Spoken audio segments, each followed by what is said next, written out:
जय श्री कृष्ण दोस्तों आज हम अपने chapter number 3 types of companies को फिनिश करने जा रहे हैं और देखते हैं कि अभी तक जो हमने पहले पढ़ा है, जैसे लास्ट लेक्चर में हमने क्या पढ़ा था कि सर स्मॉल कंपनी की characteristics, 1% company characteristics, relaxation, privileges, उनको क्या क्या मिलता है।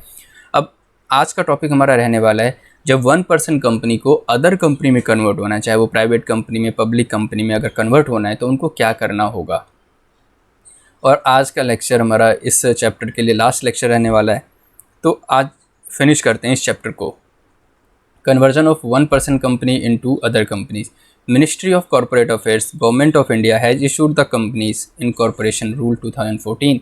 कंपनीज इनकॉर्पोरेशन रूल 2014 है, 2014 है। जो मिनिस्ट्री ऑफ कॉर्पोरेट अफेयर्स, देखो दोस्तों, जो मिनिस्ट्री ऑफ कॉर्पोरेट अफेयर्स है वो गवर्नमेंट इंडिया, अगर हम इसके साइट पे भी देखें तो यहाँ लिखा है ना, ministry of corporate affairs, government of India.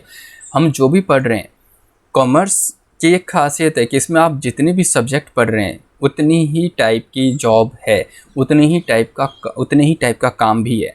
अगर आप कंपनी लॉ पढ़ रहे हैं तो आप लॉ कंसल्टेंट बन सकते हैं या कॉर्पोरेट लॉ मैनेजर बन सकते हैं। इनकम टैक्स पढ़ रहे हैं तो टैक्स मैनेजर बन सकते हैं। अकाउंट्स को की अच्छी अंडरस्टैंडिंग ले रहे हैं तो अकाउंट्स मैनेजर बन सकते हैं। फाइनेंस की अच्छी अंडरस्टैंडिंग है या उसमें आप अपना करियर बना सकते हैं, फाइनेंस मैनेजर बन सकते हैं। ठीक है, ऑडिट अगर अच्छे से कर रहे हैं तो ऑडिट मैनेजर बन सकते हैं। इस तरीके से बहुत ही एक अपॉर्चुनिटी है, बट प्रॉब्लम यही है कि आपको उसकी बेसिक अंडरस्टैंडिंग, एडवांस टाइप की जो नॉलेज है, प्रैक्टिकल नॉलेज है, वो लेने की ज़रूरत पड़ेगी। और प्रैक्टिकल नॉलेज तभी आप अच्छे से ले सकते हैं जब आपका थ्योरी और आपकी जो बेस है वो स्ट्रांग रहे। नहीं तो मैंने बहुत ऐसे लोगों को देखा है जो 10-10 साल से, 20-20 साल से प्रैक्टिकल तो कर रहे हैं, लेकिन उनकी ग्रोथ जितनी होनी चाहिए उनके करियर में वो हो नहीं पा रही है या हुई नहीं है, क्योंकि उनकी जो जनरल अंडरस्टैंडिंग है, बेसिक्स क्लियर नहीं है। बस वो करे जा रहे हैं, इनको ये 10 काम करने वो कर रहे हैं, लेकिन क्यों कर रहे हैं, कैसे करना, उसमें क्या और एक्स्ट्रा कर सकते हैं। जब तक आप अपने लिए कुछ एक्स्ट्रा नहीं करेंगे तब तक आप दूसरों से अलग नहीं होंगे। आपको एक्स्ट्रा करना ही पड़ेगा किसी भी फील्ड में। तो एक्स्ट्रा करने के लिए ही आप हमेशा फोकस कीजिए कि इतना तो सब करते हैं, मुझे इससे कुछ ज़्यादा करना है। अगर आप कुछ ज़्यादा नहीं करेंगे तो आप भीड़ का ही हिस्सा रहेंगे, और आपको भीड़ से अगर अलग रहना है, भीड़ से अलग जाना है, अपने लिए कुछ अलग करके दिखाना है, तो आपको कुछ एक्स्ट्रा करना होगा। कंपनी लॉ पढ़ रहे हैं, सब पढ़ रहे हैं, लेकिन आपको कुछ एक्स्ट्रा करना है। सब इस किताब पे ही फोकस कर रहे हैं, सब सिर्फ लेक्चर ही सुन रहे हैं, तो सर हम इसमें एक्स्ट्रा क्या करें। आप उसकी और अंडरस्टैंडिंग लीजिए, आप उसके बारे में सर्च कीजिए, प्रैक्टिकली देखिए कैसे प्रैक्टिकली इसको सीखा जा सकता है, और अपने दिमाग में क्वेश्चन लाइए। जब तक आप क्वेश्चंस नहीं लाएंगे अपने दिमाग में तो आप कुछ एक्स्ट्रा नहीं सीखेंगे। तो दोस्तों, एक बहुत अच्छी लाइन मैंने कहीं पढ़ी थी कि कोई इंसान अगर वो 80 साल का भी है और अगर वो सीख रहा है तो वो बूढ़ा नहीं है, लेकिन अगर कोई इंसान 20 साल का और वो अगर नहीं सीख रहा है तो उससे ज़्यादा बूढ़ा और कोई नहीं। इसलिए सीखने पे ज़्यादा फोकस करना होगा। आपको कुछ और एक्स्ट्रा रूटीन और कुछ टफ रूटीन बनाने की ज़रूरत नहीं है।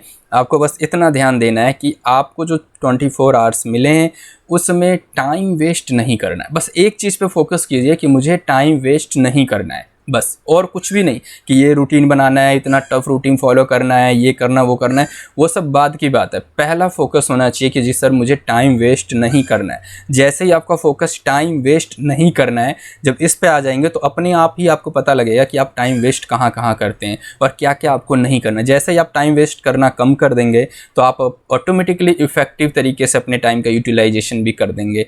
तो किसी एक चीज़ पे फोकस कीजिए। पहला काम होना चाहिए कि सर मुझे टाइम वेस्ट नहीं करना है। जब ये डिसाइड कर दिया मुझे टाइम वेस्ट नहीं करना, तो अपने आप ही पता लग जाएगा 1 दिन, 2 दिन, 10 दिन, 20 दिन में कि सर मैं तो सोने में ज़्यादा टाइम वेस्ट कर रहा था, टाइम वेस्ट अब मैं कम करता हूँ।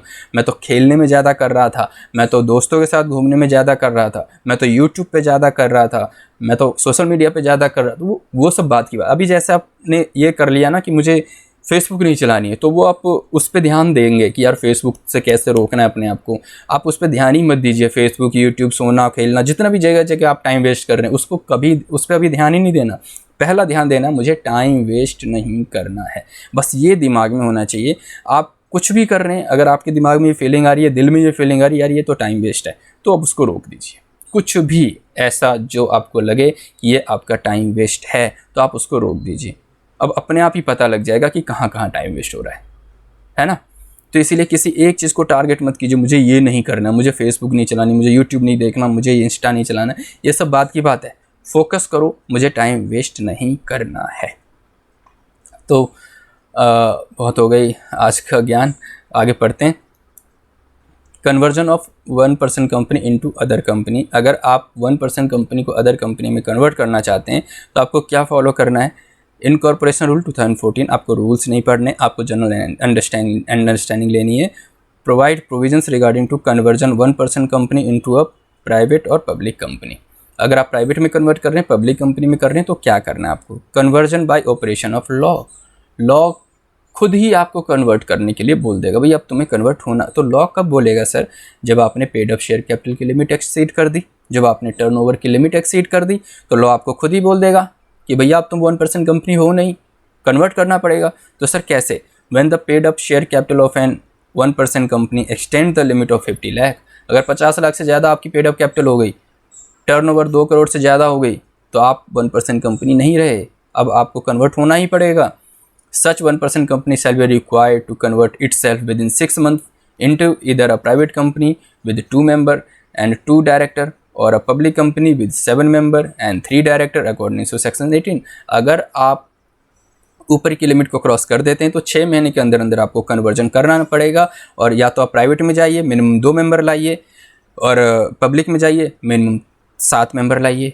प्राइवेट में जाते हैं तो मिनिमम 2 मेंबर और 2 डायरेक्टर चाहिए, पब्लिक बनाते हैं तो मिनिमम 7 मेंबर और 3 डायरेक्टर चाहिए। कर लो फटाफट से कन्वर्जन कर लो, 6 महीने का टाइम बहुत है दोस्तों। See it shall be alter memorandum of association and article of association by passing an ordinary और special resolution to give effect of the to the conversion and make necessary changes. आपको memorandum और article, जो company का माई बाप कह सकते हैं, रूल रेगुलेशन है, कॉन्स्टिट्यूशन है, उसमें अमेंडमेंट कर दीजिए। D The 1% company need to give notice to ROC within 30 days। The 1% company को ROC में नोटिस देना पड़ेगा 30 दिन के अंदर अंदर, and inform them that it has ceased to be an OPC। और उनको बताना पड़ेगा जी सर मैं अब 1% कंपनी नहीं रहा, मेरी कैरेक्टरिस्टिक्स अब 1% कंपनी जैसी नहीं रही, 30 दिन के अंदर अंदर नोटिस दे दो आप ROC को। अब ये सर ROC क्या है ये भी देख लेते हैं। रजिस्ट्रार ऑफ कंपनी, ROC है रजिस्ट्रार ऑफ कंपनी। ये लोकेशन वाइज और जोन वाइज होती है, देख रहे हैं, रजिस्ट्रार ऑफ कंपनी इंडिया। ये हर उस लोकेशन में या जोन वाइज है जहाँ पे आप ये सारी चीज़ें जाके एप्लीकेशन दे सकते हैं। कन्वर्जन बाय चॉइस, सर अब लॉ तो मुझे फोर्स नहीं कर रहा है, लेकिन मैं अपनी इच्छा से कन्वर्ट करना चाहता हूँ, कर लो। अपने बिजनेस को बढ़ाना चाहते हो, बड़े लेवल पे जाना चाहते हो, कर लो, कोई रोक नहीं रहा आपको। 1% company can get itself converted into private company और public company by increasing number of members. ज़्यादा मेंबर को ले आओ, डायरेक्टर्स को ले आओ, मिनिमम पेड अप कैपिटल को बढ़ा दो और सेक्शन 80 के कॉम्प्लायंसेस को फॉलो कर लो, कन्वर्जन हो जाएगा। तो दोस्तों इस तरीके से हमने चैप्टर नंबर 3 को फिनिश किया है। इसके क्वेश्चंस आप ट्राई कर सकते हैं। किसी भी टाइप की अगर क्वेरी रहती है आपको तो प्लीज़ कमेंट बॉक्स में ज़रूर बताइए, और मेरे इंस्टा पे भी आप DM कर सकते हैं। अब जैसे इसके क्वेश्चंस देख लेते हैं सर, कौन कौन से ऐसे क्वेश्चंस हैं जो हम कर सकते हैं या नहीं कर सकते हैं, ट्राई कर लेते हैं। पहला, right the difference between private company और पब्लिक कंपनी। आपके पहले दूसरे पेज में ही इसका जवाब दिया गया है। Second, right the difference between 1% company and small company. बहुत ही अच्छे से हमने इसको समझा, 1% कंपनी कौन सी होती है, स्मॉल कंपनी क्या होती है। फिर MCQ भी है, minimum number of directors in public company. बताओ पब्लिक कंपनी में कम से कम कितने डायरेक्टर होने चाहिए, अभी अभी हमने पढ़ा है 3। Minimum paid up capital of private company जो as per companies act 2013, sir minimum paid up capital कितना होना चाहिए, 2 लाख, 5 लाख, 1 लाख, 4, 7। ये आपके लिए होमवर्क है। ये जितने भी MCQ है ये सारे के सारे आपके लिए होमवर्क है, आप इसको कोशिश करेंगे करने की। ये फिल इन द ब्लैंक्स बहुत ही सिंपल और ये भी आपका होमवर्क रहेगा, आप कीजिए। कोई प्रॉब्लम रहे तो आप प्लीज़ मेरे से डिस्कस कर लीजिएगा। ट्रू और फॉल्स ये भी आपका होमवर्क रहेगा।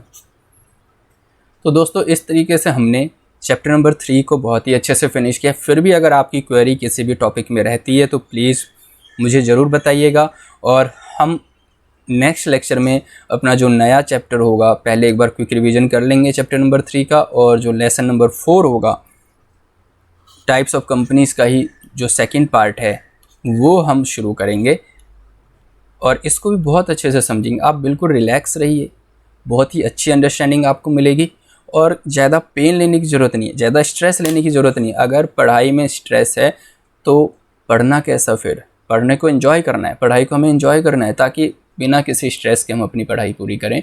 तो दोस्तों मिलते हैं नेक्स्ट लेक्चर में। अगर अभी भी आपने चैनल सब्सक्राइब नहीं किया तो प्लीज़ कर लीजिए और अपने दोस्तों को भी जिनको इस ऐसे क्लासेस की ज़रूरत है तो उनके साथ शेयर कीजिए, उनको गाइड कीजिए। तो मिलते हैं नेक्स्ट लेक्चर में लेसन नंबर 4 के साथ। तब तक के लिए good bye friends, take care.